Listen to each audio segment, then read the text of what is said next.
യേശയ്യാ പ്രവാചകന്റെ ഗ്രന്ഥം ദൈവപിതാവിൻ്റെ സർവാധിപത്യത്തെയും അവിടുത്തെ പരിശുദ്ധിയെയും ഉദ്ഘോഷിക്കുന്ന ഒരു ഉത്കൃഷ്ട പ്രവചന സമാഹാരമാകുന്നു. മനുഷ്യകുലത്തെ വീണ്ടെടുക്കുന്നതിനായി പീഡിതനായ ദാസനായി ആഗതനാകുന്ന പുതിയ നിയമത്തിലെ മിശിഹായെക്കുറിച്ചുള്ള ദൈവിക വാഗ്ദാനം ഇതിൽ അതിസ്പഷ്ടമായി പ്രതിധ്വനിക്കുന്നു. അനുഷ്ഠാനങ്ങളിലെ ബാഹ്യമായ ആചാരങ്ങൾക്കല്ല, അന്തരംഗത്തിലെ സത്യസന്ധതയ്ക്കാണ് പ്രാധാന്യമെന്ന് യേശയ്യാ പ്രവാചകൻ ആവർത്തിച്ച് നമ്മെ ഓർമ്മിപ്പിക്കുന്നു. ആത്മീയ അന്ധതയും സ്വയം പര്യാപ്തതയും മനുഷ്യനെ അധപതനത്തിലേക്ക് നയിക്കുന്നുവെന്നും ദൈവത്തിൻ്റെ വഴികൾ നമ്മുടേതിനേക്കാൾ അത്യുന്നതങ്ങളിലാണെന്നും പ്രവാചകൻ ഓർമ്മിപ്പിക്കുന്നു. നീതി പുനഃസ്ഥാപിതമാകുന്ന ഒരു നവലോക സൃഷ്ടിയുടെ പ്രത്യാശ വിശ്വാസികളെ ദൈവത്തിലേക്ക് തിരിച്ചു വിളിക്കുമ്പോൾ കർത്താവിനെ പരിത്യജിക്കുന്നവർക്ക് മുന്നിൽ കണിശമായ താക്കീതും മുഴങ്ങുന്നു. വരാനിരിക്കുന്ന കാലത്തെ നേരിടുവാൻ ഹൃദയത്തിൽ നിന്നുള്ള യഥാർത്ഥ പശ്ചാത്താപമാണ് ദൈവം നമ്മിൽ നിന്ന് ആവശ്യപ്പെടുന്നത്. സഹോദരങ്ങളെ, ക്രിസ്തുവിൻ്റെ ആഗമനം ആസന്നമായിരിക്കുന്നു. നാം എല്ലാവരും ജാഗ്രതയോടെയും ഒരുക്കത്തോടെയും ഇരിക്കേണ്ട സമയമാണിത്. കർത്താവെ, ജീവൻ നൽകുന്ന അങ്ങയുടെ വചനങ്ങളിലൂടെ ഞങ്ങളെ ജ്ഞാനം നൽകി നിറയ്ക്കണമേ. ഇതാ ഞങ്ങൾ സന്നദ്ധരായിരിക്കുന്നു. യേശയ്യാ പ്രവാചകൻ്റെ പുസ്തകം അധ്യായം 26. വിജയഗീതം. അന്ന് യൂദാദേശത്ത് ഈ കീർത്തനം ആലപിക്കും. നമുക്ക് പ്രബലമായ ഒരു നഗരമുണ്ട്. കർത്താവ് നമ്മുടെ രക്ഷയ്ക്ക് വേണ്ടി കോട്ടകൾ ഉയർത്തിയിരിക്കുന്നു. വിശ്വസ്തത പാലിക്കുന്ന നീതിനിഷ്ഠമായ ജനതയ്ക്ക് പ്രവേശിക്കാൻ വാതിലുകൾ തുറക്കുവീൻ. അങ്ങയിൽ ഹൃദയം ഉറപ്പിച്ചിരിക്കുന്നവനെ അങ്ങ് സമാധാനത്തിൻ്റെ തികവിൽ സംരക്ഷിക്കുന്നു. എന്തെന്നാൽ അവൻ അങ്ങയിൽ ആശ്രയിക്കുന്നു. കർത്താവിൽ എന്നേക്കും ആശ്രയിക്കുവീൻ. ദൈവമായ കർത്താവ് ശാശ്വതമായ അഭയശിലയാണ്. ഗിരിശൃംഗത്തിൽ പണിത കോട്ടകളിൽ വസിക്കുന്നവരെ അവിടുന്ന് താഴെ ഇറക്കി. അതിനെ നിലം പറ്റെ നശിപ്പിച്ച് പൊടിയിലാഴ്ത്തി. ദരിദ്രരുടെയും അഗതികളുടെയും പാദങ്ങൾ അതിനെ ചവിട്ടി മെതിക്കുന്നു. നീതിമാൻ്റെ മാർഗം നിരപ്പുള്ളതാണ്. അവിടുന്ന് അതിനെ മിനുസമുള്ളതാക്കുന്നു. കർത്താവെ, അങ്ങയുടെ നിയമത്തിൻ്റെ പാതയിൽ ഞങ്ങൾ അങ്ങയെ കാത്തിരിക്കുന്നു. അങ്ങയുടെ നാമവും അങ്ങയുടെ ഓർമ്മയുമാണ് ഞങ്ങളുടെ ഹൃദയാഭിലാഷം. രാത്രിയിൽ എൻ്റെ ഹൃദയം അങ്ങയ്ക്ക് വേണ്ടി ദാഹിക്കുന്നു. എൻ്റെ ആത്മാവ് അങ്ങയെ തേടുന്നു. എന്തെന്നാൽ അങ്ങയുടെ കൽപ്പന ഭൂമിയിൽ ഭരണം നടത്തുമ്പോൾ ഭൂവാസികൾ നീതി അഭ്യസിക്കുന്നു. ദുഷ്ടനോട് കാരുണ്യം കാണിച്ചാൽ അവൻ നീതി അഭ്യസിക്കുകയില്ല. സത്യസന്ധതയുടെ ദേശത്ത് അവൻ വക്രത കാണിക്കുന്നു. അവൻ കർത്താവിൻ്റെ മഹത്വം ദർശിക്കുന്നില്ല. കർത്താവെ, അങ്ങ് കരം ഉയർത്തിയിരിക്കുന്നെങ്കിലും അവർ അത് കാണുന്നില്ല. അങ്ങയുടെ ജനത്തിനു വേണ്ടിയുള്ള അവിടുത്തെ തീക്ഷ്ണത കണ്ട് അവർ ലജ്ജിക്കട്ടെ.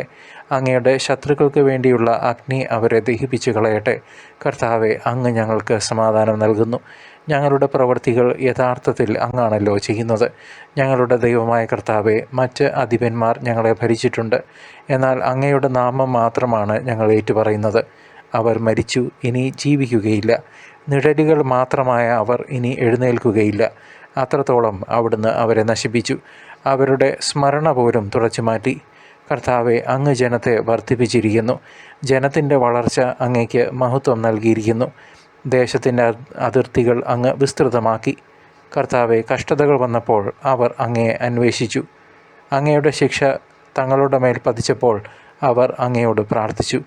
കർത്താവെ, ഗർഭിണി പ്രസവമെടുക്കുമ്പോൾ വേദന കൊണ്ട് കരയുന്നത് പോലെ ഞങ്ങൾ അങ്ങയ്ക്ക് വേണ്ടി വേദനിച്ച് കരഞ്ഞു.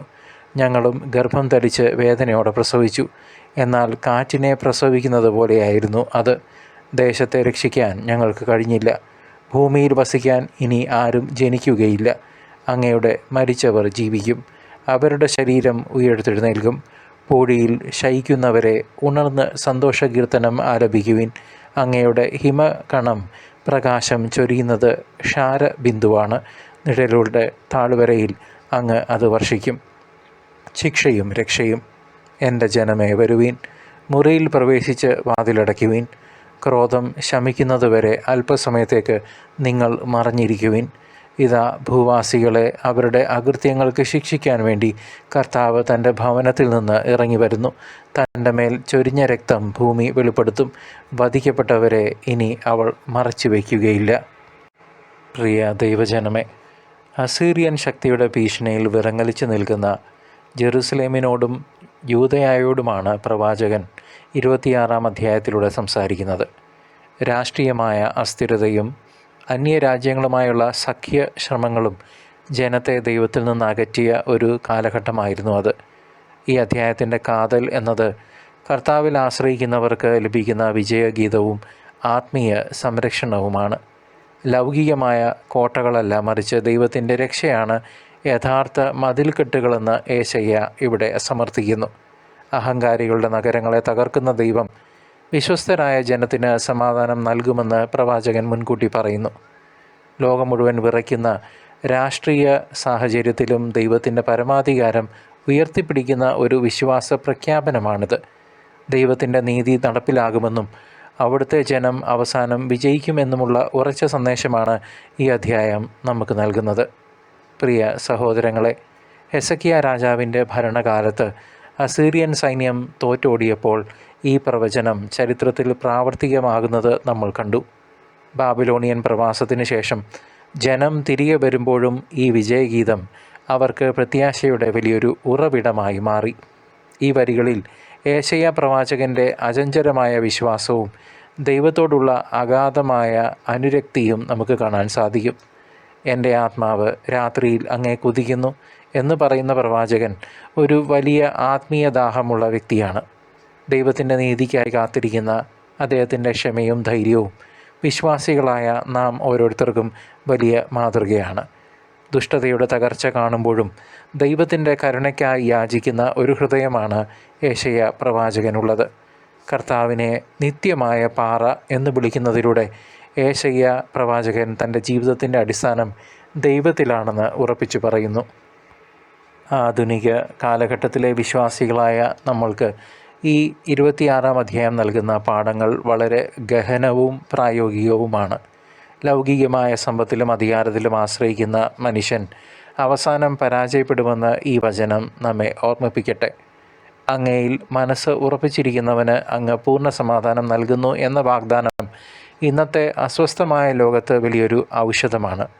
പ്രാർത്ഥനയിലൂടെയും ദൈവവചനത്തിലൂടെയും മനസ്സിനെ ദൈവത്തിൽ ഉറപ്പിച്ചു നിർത്താൻ നാം ഓരോരുത്തരും പരിശ്രമിക്കണം. നമ്മുടെ ജീവിതത്തിലെ സകല നന്മകളും ദൈവത്തിൻ്റെ ദാനമാണെന്ന വിനയം നമുക്കുണ്ടാകണമെന്ന് പ്രവാചകൻ പഠിപ്പിക്കുന്നു. കാത്തിരിക്കാൻ നാം പഠിക്കണം. പ്രതിസന്ധികൾ വരുമ്പോൾ പരിഭ്രമിക്കാതെ ദൈവത്തിൻ്റെ നീതി വെളിപ്പെടാനായി ക്ഷമയോടെ നാം കാത്തിരുന്നേ മതിയാവൂ. ദൈവത്തിൻ്റെ വഴികൾ നീതി പൂർണ്ണമാണെന്ന തിരിച്ചറിവ് നമ്മുടെ ജീവിതക്രമത്തെ തന്നെ മാറ്റിമറിക്കാൻ സഹായിക്കും. പ്രിയ സഹോദര സഹോദരി, ദൈവത്തിൻ്റെ വിധി എന്നത് ലോകത്തിൻ്റെ പാപങ്ങളെ കഴുകി വെടിപ്പാക്കുന്ന ഒരു അഗ്നിയാണെന്ന് ഈ അധ്യായം വിവരിക്കുന്നു.